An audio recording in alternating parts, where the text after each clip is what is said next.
अच्छा जी, इसको हम लोग थोड़ा सा नीट करके बना लेते हैं। जो वैल्यूज़ हम लोगों ने इंसर्ट की थी, इसके बाद जो हीप की हमारे पास शक्ल थी वो कुछ इस तरह की थी। इंडेक्स 0 पे हमारे पास 9 पड़ा हुआ था, फिर हमारे पास इंडेक्स 1 पे जो है वो 7 पड़ा हुआ था, इंडेक्स 2 पे हमारे पास 5 पड़ा हुआ था, और इंडेक्स 3 पे हमारे पास जो है वो 2 पड़ा हुआ था, और इंडेक्सेस इस तरह थे हमारे पास। ठीक है, अब हम लोगों ने क्या करना है, पॉप का फंक्शन इम्प्लीमेंट करना है।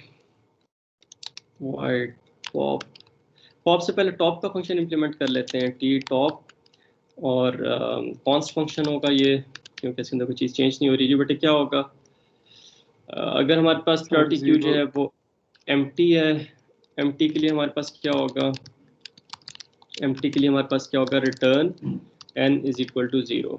ठीक है, तो n अगर हमारे पास 0 है तो इसका मतलब है कि हमारे पास जो है वो प्रायोरिटी क्यू एम्प्टी है, क्योंकि कंस्ट्रक्टर में हम लोगों ने n को 0 किया था कि हमारे पास अभी प्रायोरिटी क्यू में कोई भी वैल्यू नहीं पड़ी हुई, या हीप में कोई भी वैल्यू नहीं पड़ी हुई।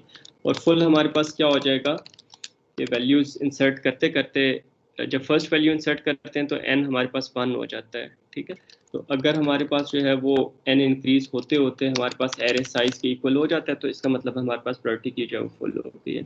टॉप के अंदर हम लोग ये कहते हैं कि अगर तो हमारे पास क्यू जो है वो एम्प्टी है तो फिर हम लोग एक्सेप्शन थ्रो करा देते हैं, क्यू बेसिकली एम्प्टी है और कुछ चीज़ एक्सेस कर रहे हैं तो अंडरफ्लो हो गई हमारे पास। ठीक है, तो अंडरफ्लो हो गई है, और अगर हमारे पास कोई वैल्यू पड़ी हुई है तो हम लोग जब टॉप का फंक्शन कॉल करेंगे तो क्या वैल्यू रिटर्न करेंगे, अगर क्यू में लेट्स से क्यू एम्प्टी नहीं है तो। सर इंडेक्स 0 पे जो पड़ी होगी वैल्यू, इंडेक्स 0 पे तो क्या रिटर्न करेंगे, डाटा 0, हमेशा डाटा 0 रिटर्न करेंगे। तो 0 इंडेक्स में हमारे पास जो है वो लार्जेस्ट वैल्यू पड़ी होगी। अच्छा, और फिर अब हम लोग पॉप के ऊपर आते हैं, और पॉप के फंक्शन ने क्या करना है कि जो इंडेक्स 0 पे जो वैल्यू पड़ी हुई है वो उसने रिमूव कर देनी है। ठीक है, और इसी तरह अगर हम लोग पहले चेक लगा लेते हैं कि अगर हमारे पास जो है वो क्यू एम्प्टी है तो हम लोग पॉप नहीं कर सकते, अंडरफ्लो की एक्सेप्शन थ्रो करा देंगे हम लोग। अगर क्यू हमारे पास एम्प्टी नहीं है तो अब हम लोग क्या करते हैं, री हीप, अच्छा री हीप डाउन का फंक्शन कॉल करने से पहले क्या करना है, अब ये सूरत हाल है कि हमारे पास यहाँ पे एरे साइज जो है वो हमारे पास 5 है। ठीक है, एन जो है वो हमारे पास 4 है।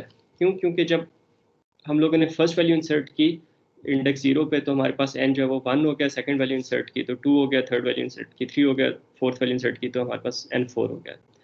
और जो लास्ट वैल्यू पड़ी हुई है वो हमारे पास किस इंडेक्स पे पड़ी हुई है, n-1 पे पड़ी हुई है। ठीक है, 4 वैल्यूज है तो लास्ट वैल्यू जो है वो इंडेक्स 4-1 पड़ी होगी। तो मुझे ये बताएं कि पहला काम तो हम लोगों ने जब कोई वैल्यू रिमूव करनी है प्रायोरिटी क्यू में से या हीप में से, तो पहला काम तो ये करना है कि यहाँ पे 9 की जगह पे हम लोगों ने 2 को लेके आना है। ठीक है, और 2 को हम लोगों ने जो है वो लॉजिकली एरे में से निकाल देना है। और लॉजिकली एरे में से निकालने का मतलब क्या है कि n को हम लोग जो है वो चेंज कर देंगे। n को चेंज करने से हमारे पास ये जो 2 है ये लॉजिकल गार्बेज बन जाएगा जो इंडेक्स 3 पे पड़ा हुआ है। तो मुझे ये बताएंगे बेटे पहला काम कैसे करेंगे कि 9 की जगह पे 2 ले आए। Sir data 0 is equal to data n-1।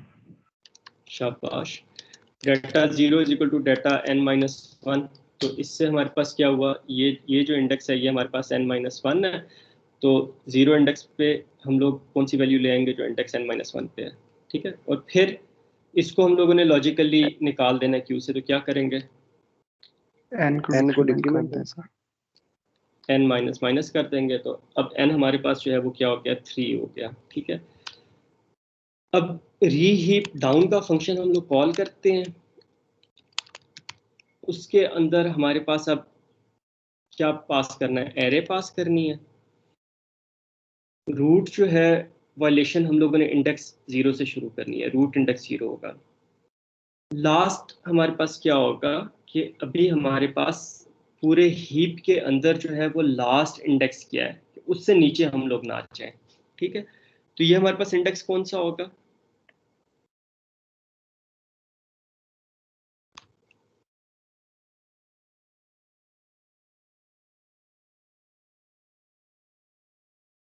जी बेटे सर n-1 होगा। क्यों n-1 होगा कि जब 4 वैल्यूज थी हीप में तो n 4 था। ठीक है, फिर हम लोगों ने n माइनस किया तो n हमारे पास 3 हो गया। ठीक है, कि हीप में हमारे पास 3 वैल्यूज पड़ी हुई हैं।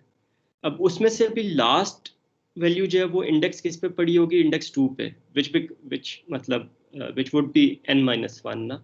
तो ये हमारे पास लास्ट इंडेक्स जो है ये हमारे पास n-1 होगा।